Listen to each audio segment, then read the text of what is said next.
سوال یہ پیدا ہوتا ہے کہ روزہ ہم آج رکھ رہے ہیں تو پھر یہ جو غدن کا لفظ آیا ہے جس کا مطلب ہے کل، یہ کیوں استعمال ہو رہا ہے؟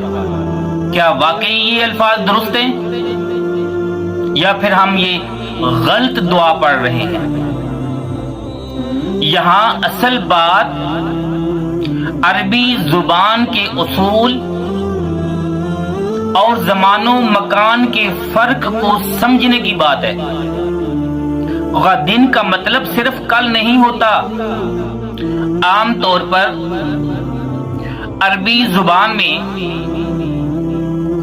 غدن کا مطلب کل یعنی اگلا دن لیا جاتا ہے، لیکن لغت میں غدن کا مطلب قریب آنے والا بھی وقت ہوتا ہے۔